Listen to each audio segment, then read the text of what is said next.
আলী ইবনে আব্বাস নামে এক ব্যক্তি মামুন নামক খলিফার প্রিয়পাত্র ছিলেন। তিনি বলিয়া গিয়াছেন, আমি একদিন অপরাহে খলিফার নিকটে বসিয়া আছি। এমন সময়ে হস্তপদবদ্ধ এক ব্যক্তি তাহার সম্মুখে নীত হইলেন। খলিফা আমার প্রতি এই আজ্ঞা করিলেন, তুমি এ ব্যক্তিকে আপন আলোয় লইয়া গিয়া রুদ্ধ করিয়া রাখিবে এবং কল্য আমার নিকট উপস্থিত করিবে। তদীয় ভাব দর্শনে স্পষ্ট প্রতীত হইল, তিনি ওই ব্যক্তির উপর অত্যন্ত ক্রুদ্ধ হইয়াছেন। আমি তাহাকে আপন আলোয় আনিয়া অতি সাবধানে রুদ্ধ করিয়া রাখিলাম, কারণ যদি তিনি পলাইয়া যান, আমাকে খলিফার কোপে পতিত হইতে হইবে। কিয়ৎক্ষণ পরে আমি তাহাকে জিজ্ঞাসিলাম, আপনার নিবাস কোথায়? তিনি বলিলেন, ডেমাস্কাস আমার জন্মস্থান, ওই নগরের যে অংশে বৃহৎ মসজিদ আছে, তথায় আমার বাস। আমি বলিলাম, ডেমাস্কাস নগরের, বিশেষত যে অংশে আপনার বাস, তাহার উপর জগদীশ্বরের শুভ দৃষ্টি থাকুক। ওই অংশের অধিবাসী এক ব্যক্তি একসময় আমার প্রাণদান দিয়াছিলেন। আমার এই কথা শুনিয়া তিনি সবিশেষ জানিবার নিমিত্ত ইচ্ছা প্রকাশ করিলে আমি বলিতে আরম্ভ করিলাম। বহু বৎসর পূর্বে ডেমাস্কাসের শাসনকর্তা পদচ্যুত হইলে যিনি তদীয় পদে অধিষ্ঠিত হন, আমি তাহার সমভিব্যাহারে তথায় গিয়াছিলাম। পদচ্যুত শাসনকর্তা বহুসংখ্যক সৈন্য লইয়া আমাদিগকে আক্রমণ করিলেন। আমি প্রাণভয়ে পলাইয়া এক সম্ভ্রান্ত লোকের বাড়িতে প্রবিষ্ট হইলাম এবং গৃহস্বামীর নিকট গিয়া অতি কাতর বচনে প্রার্থনা করিলাম, আপনি কৃপা করিয়া আমার প্রাণ রক্ষা করুন। আমার প্রার্থনা বাক্য শুনিয়া গৃহস্বামী আমায় অভয় প্রদান করিলেন। আমি তদীয় আবাসে 1 মাস কাল নির্ভয়ে ও নিরাপদে অবস্থান করিলাম। একদিন আশ্রয়দাতা আমায় বলিলেন, এ সময়ে অনেক লোক বাগদাদ যাইতেছেন। স্বদেশে প্রতিগমনের পক্ষে আপনি ইহা অপেক্ষা অধিক সুবিধার সময় পাইবেন না। আমি সম্মত হইলাম। আমার সঙ্গে কিছুমাত্র অর্থ ছিল না, লজ্জাবশত আমি তাহার নিকট সে কথা ব্যক্ত করিতে পারিলাম না। তিনি আমার আকার প্রকার দর্শনে তাহা বুঝিতে পারিলেন, কিন্তু তৎকালে কিছু না বলিয়া মৌনাবলম্বন করিয়া রহিলেন। তিনি আমার জন্য যে সমস্ত উদ্যোগ করিয়া রাখিয়াছিলেন, প্রস্থান দিবসে তাহা দেখিয়া আমি বিস্ময়াপন্ন হইলাম। একটি উৎকৃষ্ট অশ্ব সুসজ্জিত হইয়া আছে, আর একটি অশ্বের পৃষ্ঠে খাদ্যসামগ্রী স্থাপিত হইয়াছে।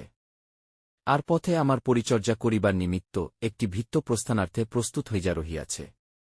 প্রস্থান সময় উপস্থিত হইলে সেই দয়াময় সদাশয় আশ্রয়দাতা আমার হস্তে একটি স্বর্ণমুদ্রার থলি দিলেন এবং আমাকে যাত্রীদের নিকটে লইয়া গেলেন। তন্মধ্যে যাহাদের সহিত তাহার আত্মীয়তা ছিল, তাহাদের সঙ্গে আলাপ করাইয়া দিলেন। আমি আপনকার বসতি স্থানে এই সমস্ত উপকার প্রাপ্ত হইয়াছিলাম। এজন্য পৃথিবীতে যত স্থান আছে ওই স্থান আমার সর্বাপেক্ষা প্রিয়। এই নির্দেশ করিয়া দুঃখ প্রকাশপূর্বক আমি বলিলাম, আক্ষেপের বিষয় এই, আমি এ পর্যন্ত সেই দয়ামা আশ্রয়দাতার কখনো কোনো উদ্দেশ পাইলাম না। যদি তাহার নিকট কোনো অংশে কৃতজ্ঞতা প্রদর্শনের অবসর পাই, তাহা হইলে মৃত্যুকালে আমার কোনো ক্ষোভ থাকে না।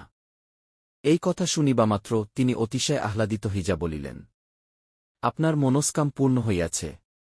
আপনি যে ব্যক্তির উল্লেখ করিলেন সে এই হতভাগ্যই আপনাকে 1 মাস কাল আপন আলোয় রাখিয়াছিল।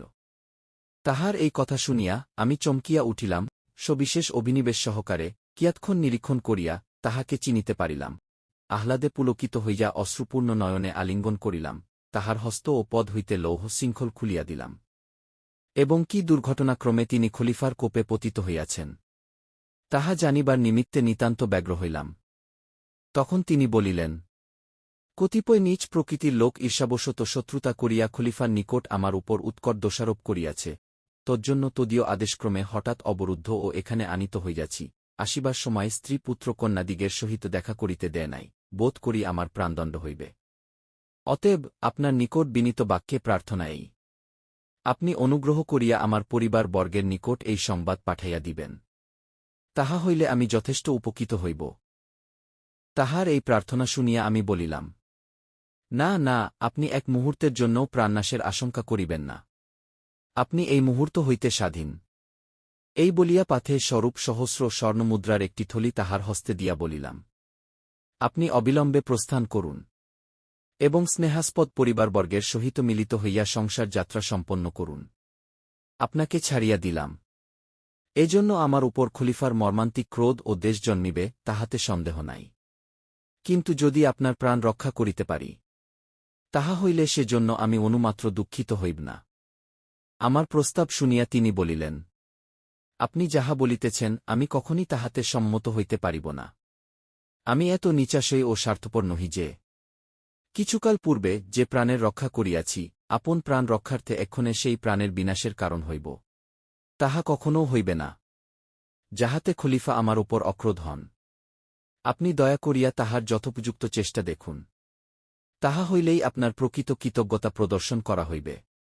যদি আপনার চেষ্টা সফল না হয়, তাহা হইলেও আমার কোনো ক্ষোভ থাকিবে না। পরদিন প্রাতঃকালে আমি খলিফার নিকট উপস্থিত হইলাম। তিনি জিজ্ঞাসা করিলেন, সে লোকটি কোথায়? তাহাকে আনিয়াছ? এই বলিয়া তিনি ঘাতককে ডাকাইয়া প্রস্তুত হইতে আদেশ দিলেন। তখন আমি তাহার চরণে পতিত হইয়া বিনীত ও কাতর বচনে বলিলাম, ধর্মাবতার, ওই ব্যক্তির বিষয়ে আমার কিছু বক্তব্য আছে। অনুমতি হইলে সবিশেষ সমস্ত আপনকার গোচর করি। এই কথা শুনিবামাত্র তাহার কোপানল প্রজ্বলিত হইয়া উঠিল। তিনি রোষারক্ত নয়নে বলিলেন, আমি শপথ করিয়া বলিতেছি, যদি তুমি তাহাকে ছাড়িয়া দিয়া থাকো, এই দণ্ডে তোমার প্রাণদণ্ড হইবে। তখন আমি বলিলাম, আপনি ইচ্ছা করিলে এই মুহূর্তে আমার ও তাহার প্রাণদণ্ড করিতে পারেন, তাহার সন্দেহ কি? কিন্তু আমি যে নিবেদন করিতে ইচ্ছা করিতেছি, কৃপা করিয়া তাহা শুনিলে আমি চরিতার্থ হই। এই কথা শুনিয়া খলিফা উদ্ধত বচনে বলিলেন, কি বলিতে চাও, বল। তখন সে ব্যক্তি ডেমাস্কাস নগরে কিরূপে আশ্রয় দান ও প্রাণরক্ষা করিয়াছিলেন, এবং এক্ষণে তাহাকে ছাড়িয়া দিতে চাহিলে আমি অবধারিত বিপদে পড়িব, এজন্য তাহাতে কোনোমতে সম্মত হইলেন না। এই দুই বিষয়ে সবিশেষ নির্দেশ করিয়া বলিলাম, ধর্মাবতার, যে ব্যক্তির এরূপ প্রকৃতি ও এরূপ মতি, অর্থাৎ যে ব্যক্তি এমন দয়াশীল, পরোপকারী, ন্যায়পরায়ণ ও সবিবেচক, তিনি কখনই দুরাচার নহেন। নীচ প্রকৃতি পরহিংসুক দুরাত্মারা ঈর্ষাবশত অমূলক দোষারোপ করিয়া তাহার সর্বনাশ করিতে উদ্যত হইয়াছে, নতুবা যাহাতে প্রাণদণ্ড হইতে পারে, তিনি এরূপ কোন দোষে দূষিত হইতে পারেন, আমার এরূপ বোধ ও বিশ্বাস হয় না। এক্ষেত্রে আপনার যেরূপ অভিরুচি হয় করুন। খলিফা মহামতি ও অতি উন্নত চিত্ত পুরুষ ছিলেন। তিনি এই সকল কথা কর্ণগোচর করিয়া কিয়াৎক্ষণ মৌনাবলম্বন করিয়া রহিলেন। অনন্তর প্রসন্ন বদনে বলিলেন, সে ব্যক্তি যে এরূপ দয়াশীল ও ন্যায়পরায়ণ, ইহা অবগত হইয়া আমি অতিশয় আহ্লাদিত হইলাম। তিনি প্রাণদণ্ড হইতে অব্যাহতি পাইলেন। বলিতে গেলে তোমা হইতেই তাহার প্রাণরক্ষা হইল।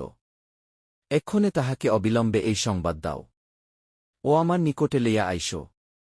এই কথা শুনিয়া আহ্লাদের সাগরে মগ্ন হইয়া আমি সত্বর গৃহে প্রত্যাগমন পূর্বক তাহাকে খলিফার সম্মুখে উপস্থিত করিলাম। খলিফা অবলোকন মাত্র প্রীতিপ্রফুল্ল লোচনে সাদর বচনে সম্ভাষণ করিয়া বলিলেন, তুমি যে এরূপ প্রকৃতির লোক, তাহা আমি পূর্বে অবগত ছিলাম না। দুষ্টমতি দুরাচার দিগের বাক্য বিশ্বাস করিয়া অকারণে তোমার প্রাণদণ্ড করিতে উদ্যত হইয়াছিলাম। এক্ষণে ইহার নিকটে তোমার প্রকৃত পরিচয় পাইয়া সাতিশে প্রীতিপ্রাপ্ত হইয়াছি।